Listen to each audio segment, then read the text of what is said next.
Live from the 607, it's the Ocho Duro Parlay Hour, where we're talking everything movies, TV, comics, and entertainment. Join in the conversation on social media with the hashtag ODPH, because here we go.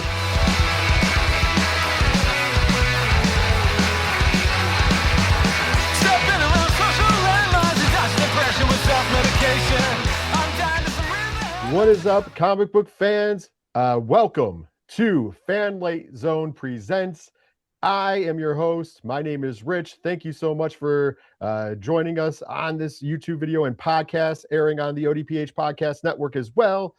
I just want to throw out there, we are very blessed to have two wonderful creators here joining us today with an awesome project that is coming up from Skybound Entertainment and Image Comics, and that, of course, is Universal Monsters, Phantom of the Opera #1.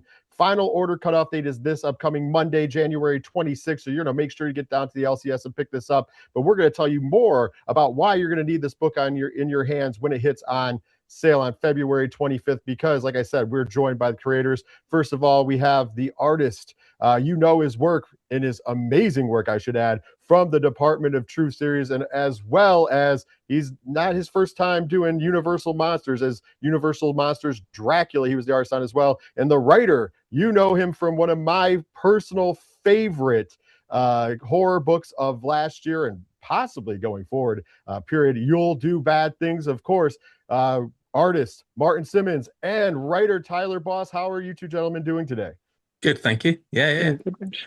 All good. Awesome. Thanks for having us. Well, yes. And I'm, like I said, a big fan. I will peek behind the curtain. I did get to read issue 1 of the Phantom of the Opera. So awesome work trying to keep this spoiler free, obviously. But I just got to jump right in and ask, how did this project come to be? How did the two of you get put together on this one? I think you were first, actually, Martin, on the casting list. I think you were. Yeah, well, obviously I'd done Dracula previously to this. Alex was keen on me doing something else, so I think I'd been sort of marked down as being the artist on it for quite some time, actually. But yeah, very pleased when Alex said, "Hey, we got Tyler on it with you." It was very exciting. But then I think then Tyler had to wait for me because I was. or Skybound had to wait. I thought there was Department of Truth fans would have been cross with me for making you jump. Alex had reached out to me and was wondering if he could read the first issue of You'll Do Bad Things, and sent it to him, and he seemed to like it because he asked if I had any interest in doing Phantom after that, and I said absolutely. And then he said, okay, well, we have Martin Simmonds on that. If you think that would be, you have anything for that? And I said no. Immediately, it's like, yeah, right. But yeah, no, that was sort of the start of it. Speaking with Alex and immediately sort of, I was so excited when they announced the line as a fan of the Universal Monsters, and Martin and James on Dracula, and then getting to see each book since then, getting to contribute to the line, and especially on a character that, I don't know, I was so excited to touch and sort of put my little mark on with Martin. Yeah, it was pretty exciting. This awesome. Was the one, I think, other than Dracula, this and Dracula were the two that I really, really wanted to sort of get my mucky little fingers on and do my take on it. So it was very exciting to be able to do it. Oh, that's awesome. I'm also a big fan of the Phantom of the Opera, so this was really a cool opportunity to see this as well, and it was definitely marked on my calendar. And with that, it's going to sound weird because this story's over 100 years old, so I usually like to ask, because some people, I don't know how anybody doesn't know what Phantom of the Opera is, but just in case, what is the elevator pitch for this series? The real one, or the one that I keep my joke one is a girl gets a new job and a dude who lives in the basement won't stop stalking her. The real version is it's 1909 in Paris, France, and a young soprano has been elevated to the prima donna role at the Paris Opera House at the Palais Garnier. After the tragic death of her senior, and as more and more murders start happening across the opera house, you have to wonder, is it man or ghost who's doing this, and is Christine safe? Yeah, that's spot on. Once again, it is. I do like your fun one, because at the end of the day, We all, like I said, I think everybody knows the Phantom of the Opera by now. I would hope so, at least. I guess maybe just I'm aging myself in there, but it's always good to like mix it in so that the younger crowd would kind of get that, because I feel like they'll grasp the stalking from the basement a little more. Well, once again, it's over a century old as of right now, the story when the original novel form, which came out in 1910. With that being said, there's been a bunch of different takes on it, whether it's the original Lon Chaney film from 25, Andrew Lloyd Webber's London debut in 86, right up until there was a new film that came out in 2004 with Gerard Butler and Emmy Rossum. So what is the biggest challenge, both in the storytelling and with the art, knowing there's such rich history with this story? I mean, as far as the art's concerned, we kind of like we're kind of to some degree tied to the Universal film, the Claude Rains film, like, so that's kind of the jumping off point visually. But obviously we wanted to push it a lot further than that and bring in more horror elements and so forth. But it's kind of like, I do think it's very hard to get past the imagery that comes with the theatre production. I think that is the thing that most people think of when they think of Phantom of the Opera. But even that, there's elements that you can draw from. But we still needed to keep it sort of fairly grounded within that original, well, not original, but the Claude Rains film, which is a great platform to start from. Academy Award winning for visual, I mean, visually amazing. Yeah. Shot in Technicolor too, but it's like Martin said, coming from the 43 version. But a big thing that I think we wanted to bring to our version of Phantom is, like you said, we have all these different versions, and there's key elements in each one that sort of go through Christine, Raoul, the Phantom. But with ours, what we really wanted to bring to it, outside of sort of the 43 jumping off point, was to really make it a horror story. I think a lot of Phantom adaptations sort of eschew that, or you could have the Dario Argento version where there's a lot of weird rats and stuff, and I don't know how much that one has to do with Phantom at all. But we wanted to do that while also sort of bringing, doing a true Gothic horror story, something that is of that time, but doing it in an opera house and doing it, based on the 43 movie, really bring color to it. And so sometimes you hear Gothic horror, you think it's going to be gray, it's going to be dull, and like ours, it's very, color is such an integral role from how we depict music to how we tell elements of the story, so that it does feel fun that it's like we get to even draw on the fact that the 43 movie was done in Technicolor, and color feels like it's integral with everything we're doing. Absolutely. And I'm glad that you both got brought up that you guys were both trying to hit like a more horror tone on this, because you definitely hit the mark. And in particular, you hit the ground running. We're in the first couple pages. I don't think this has ruined anything. And we get a big, like, oh yeah, horror moment. Boom.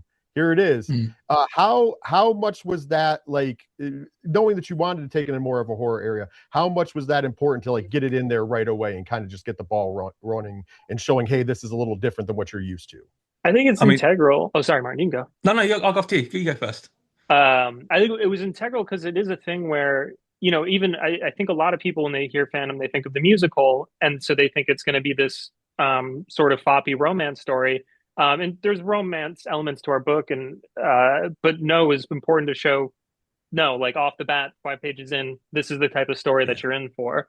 And it really was sort of, the idea was we wanted to start from outside the haunted house, and we enter the haunted house and we get our first kill, and that's, sorry for smacking. I just realized this is audio, but yeah, no, that was integral, I think. I think, I mean, certainly from receiving the first script, you could see, like, Tyler, you'd set your stall out straight away with it, which is great, which is exactly what you want. You want that to be the thing. You want it to be the thing where people know what they're getting into at that stage, straight very early on, which I love about it. That's kind of like, you need to be hit with this big intense scene at the start. I think that's what made it, for me, made it quite an exciting prospect, to be honest. Yeah, and from the reader perspective, trust me, it was like boom. And I saw, obviously we'll talk about it more, but the art's beautiful, and you're caught up in that. It's like, oh, you're looking at this, and you're almost distracted, and you're not expecting it. And then boom, it happens, and you're like, oh wow, like this is this is where we're going with the story. And I think it really it really was like one of those, oh, we're doing something different here. And I really dug that. I really think that's I can't I can't I can't even overstate how cool it is as a horror fan and loving horror comics and horror movies to just get right into the mix and know, hey, we're doing a horror version as opposed to the more romantic version. And speaking of which, Tyler, when coming up with that, you mentioned, of course, the Broadway musical is probably the most known. When you were writing your version of Christina Daae, what obviously going to more of a horror element, what was your like inspiration for the character? Sure, it's gonna not be obvious at first because she's not at all like this character, but really the basis for it was Katharine Hepburn and Bringing Up Baby, where she's sort of a goofball character in that, but there's something about she's very self-assured. She's very she knows of herself. And you start her there, and then in the story, she sort of starts to slowly doubt herself, and she changes over the course of it. And so for our version of Christine, a lot of different versions of Phantom, she's sort of just blank. She's sort of just there for the audience to put themselves on, and things happen to her, but she has zero agency within it, herself. And in our story, I didn't want to do that. Me and Martin have a version of Christine. She's supposed to be a person, and so we sort of start with this sort of person who's maybe assured, and she slowly is whittled down, and she changes over the course of our story until ultimately however she ends up at the end. The curtain comes up, we meet the character, the curtain comes down, the character's changed. But I didn't want her, or even Raoul, who in some regards sometimes just feel like the foil, like it's just a literary term for that, and that's all he really is. I wanted each character to sort of feel like they've lived full lives and how they've interacted with each other, because a big part of horror, or at least getting audiences invested in, is that they should care what happens to these characters, because otherwise it's just grist for the mill. And so that just really felt really important. And so again, it probably seems weird, but yeah, Katharine Hepburn was the starting point, even though it's not at all like her.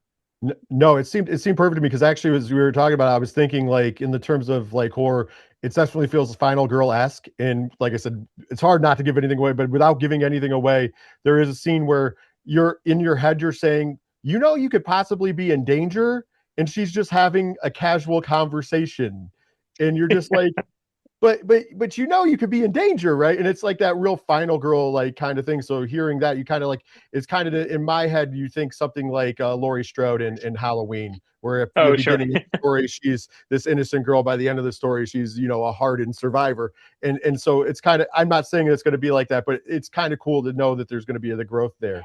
And it is definitely different in a way different take. So like I said, I got Final Girl energy right away from just that one scene alone. I'm just like, oh man, this is gonna be this should be really good. Martin, you mentioned you're no stranger to the Universal monsters. You did Dracula, and now having worked on Dracula, and you said these were the two picked. Was there any different process when you were creating honestly, we're probably going to insert some of the art in here. It's gorgeous. I can't even give. Thank you. It's just beautiful. What was there a different process on that from this to Dracula? I mean, it's somewhat of a different style. There's like I certainly wanted to. I mean, again, me and Tyler talked about this, but looking at artists like Degas and things like that, and looking at impressionism like as an art form, and trying to use that as the kind of basis for how I'd depict this. It's somewhat less defined than it maybe would be in Dracula.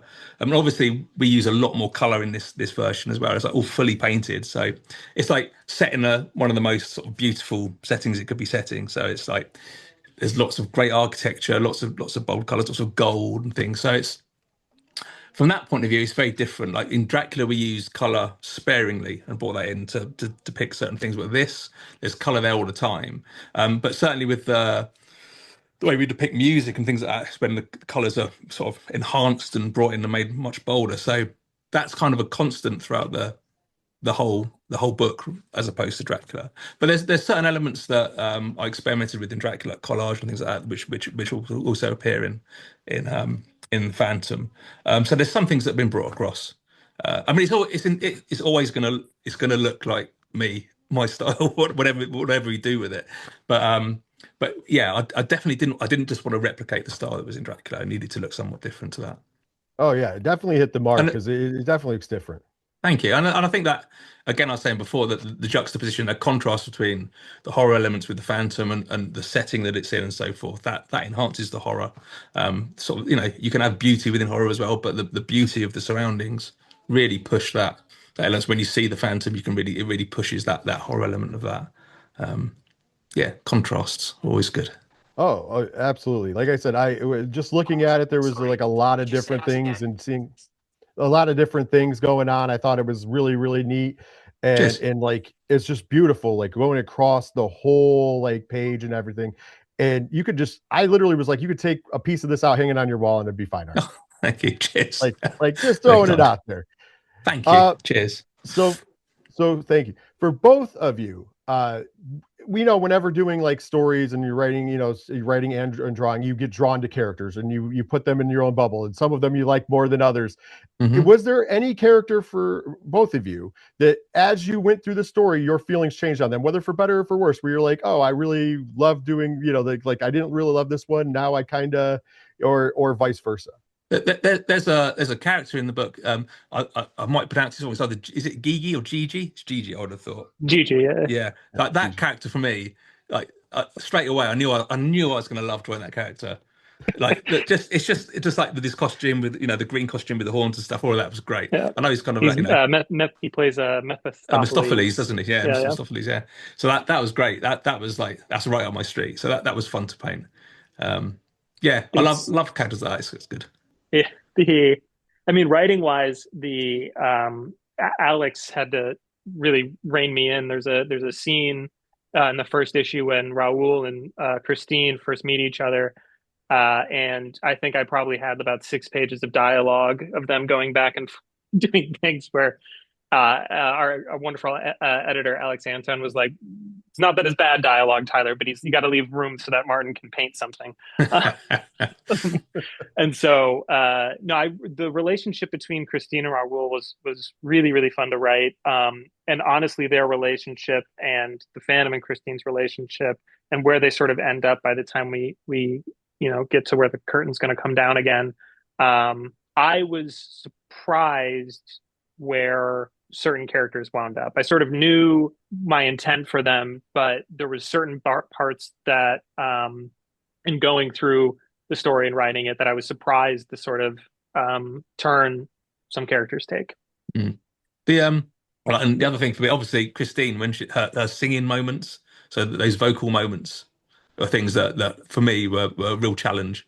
The whole sort of approach to the music elements of it was something that me and Tyler discussed beforehand, and trying to find a solution to that was interesting. You can go down the route of the kind of the kind of the bog standard kind of like musical notes flowing through the air, that kind of stuff, but we wanted to avoid that. So I think the solution we came up with was kind of a satisfying one, I think, really. But that's been really enjoyable to work on and try and find that solution. Yeah, I mean, like all the double exposure, enhancing the colors and all that kind of stuff. Because you don't just hear music, you feel music. There's vibration and stuff. So we're trying to sort of depict that frequency as well. All of that made that like the most exciting challenge, I think, as far as that character went. I think it's exciting to see in your work too, Martin, because it is a thing where, when you're talking about Dracula, and it's the red was such an integral part of doing that, and the sort of doily scanned in and the flies and stuff. And then with Phantom, having, obviously we have the gold leaf, these things, but when you're bringing in the fluorescence and these different things that maybe we don't ascribe to 1910 Paris to sort of show musicality in these different things, it's pretty, I don't know, I think it's pretty exciting. Thank you. It has to feel different to the rest. That's the thing. It has to have that different feel. It's not even all the things like we were saying with all the lines projecting from the head and from the chest for the head voice and the chest voice and all that kind of stuff. Like, I'm not sure whether that would be something that everyone would pick up, but from my point of view, it's satisfying. But it's nice to have those things, because even if somebody doesn't necessarily pick up on what that actually specifically means, it still adds an interest to those images.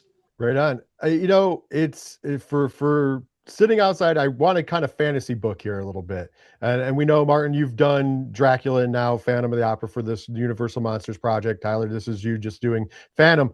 If there was if they came to you and were like, any other you can do on the table, whether they were done or not, or what Universal monster would you choose if you could next?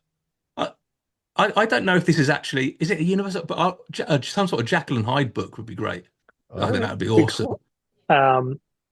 This is just me being a knucklehead, but I'd want to do like Abbott and Costello meet Frankenstein. I just doing a straight comedy. It was so much fun doing a pure sort of gothic, trying to do a pure gothic horror story that like going the other way and doing a slapstick comedy would be funny. Yeah, some sort of crossover one would be good as well. Yeah, I was gonna say that would be a tremendous series. Bring that back, it would be great. I would read it, put it that way. Staying in the horror vein, this is a horror book, obviously lots of inspiration stuff. So I want to get outside of Universal. What is your favorite monster / horror villain of all time? Oh, good question. I can go if you got to think, Martin. It's for me, it's easy. It's just my favorite auteur, one of my favorite auteur. It's Mike Myers, just the original Halloween with Carpenter doing script, directing, score. Big Carpenter fan, so just it's hard. There's other movies maybe that I watch more often or do other things, but that one just feels like everything's sort of shooting off from it. So I mean, there's never been a good film adaptation of this, but something sort of Cthulhu based, I think for me would be something pretty exciting to do. Yeah, that always gets brought. There's always like talks of it, but they don't ever really go too deep unless it's like a surprise appearance. There's a Del Toro one, wasn't there, they were talking about, but which never materialized, which would have been great, I expect. He's talking about doing Phantom now. There you go. Hey, listen, you can take the credit and say, "Hey, listen, we now inspired. You've been inspired." Like I said, this book is, once everybody gets a chance to see this, the art is fantastic. The look is just unique. And I think that goes to show for both of you have whether it's the art or the writing, going back, I was such a big fan of You'll Do Bad Things. Very, very much a slasher giallo type story in its own. And you kind of in the writing, even for what in the issue 1, you kind of see some of that. And when you said Michael Myers, it's easy to pick up on it. You get the stalking, you get the, it's those little things which really do play a really big role. And of course, Martin, your work between, Department of Truth and Dracula and this, if you could pick any, I'm giving you guys this whole big thing because I think you guys are amazing. If you could pick any project, money's not an issue, IPs aren't an issue. Is there what project would be your dream project? I mean, it's always going to be creator owned for me. That's still the most rewarding, I think, for me personally, is doing stuff from the ground up. Absolutely. But yeah, I mean, there's loads of other things I like to have a go at. I mean, Batman's always one that I'm gonna want to do. Always gonna want to do Batman in some form or another. One day it might happen. But yeah, I'll never be able to do it because the company who owns these characters are quite litigious. Starts with a D, but I had a very sort of, if you're familiar with Air Pirates, which is a sort of satire comic from the 70s, there was a horror version story I had involving a creator of those characters doing unspeakable things. But I don't particularly want to get sued. I can understand that one. That could be a slippery slope, but it would still be good if we could figure out a way to work that in without without the lawsuit. I think that would be a home run for sure. Sure. Well, we're almost coming to the end here. I want to give one more final pitch. What if somebody's watching this and they're still on the fence for whatever reason? I don't know why you would be about Phantom of the Opera. What's the final pitch to go out there and pick it up at the LCS? Young girl starts a new job and there's a stalker in the basement. I've got it. I mean, I don't think it gets more perfect than that. Make sure you get down to the shops by this Monday, because this is coming out on this is Friday. If you're watching this live, it is coming out before January 26th. So Monday, January 26th, get down to the shops. Make sure you order your copy of Universal Monsters Phantom of the Opera #1. You will not regret it. It's coming out on February 25th. Trust me. I've been blessed enough to read the first issue. Tremendous work across the board. So you're definitely going to want to pick it up. Once again, Tyler, Martin, thank you so much for spending some time with us. I really appreciate it. We'll have to have you guys on again at any time you want to plug anything. I'm a huge fan of both of your work, so I'd love to talk to you anytime. Thanks, mate. Thanks so much, Rich. Yeah, cheers, mate. All right. Now we're going to be signing off from you guys. Thank you so much for tuning into FANLIGHT ZONE Presents. For myself and the rest of the FANLIGHTZone.com team, thank you so much. And later, comic fans.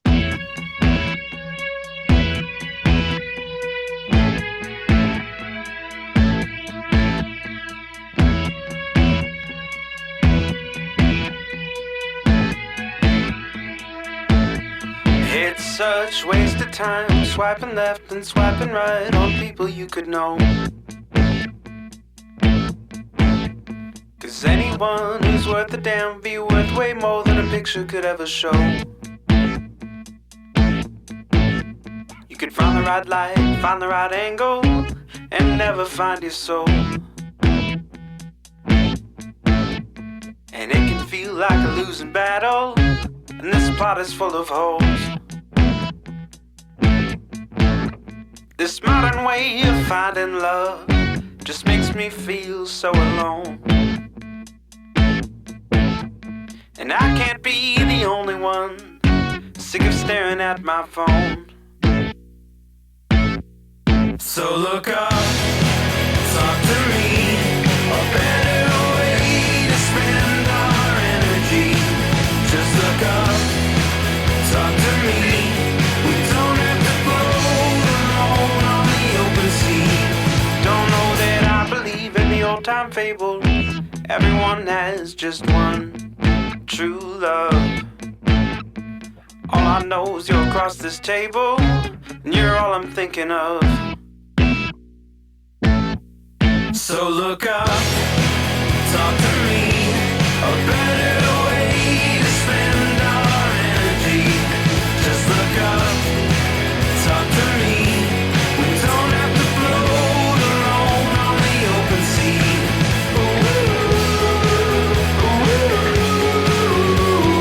Talk to me.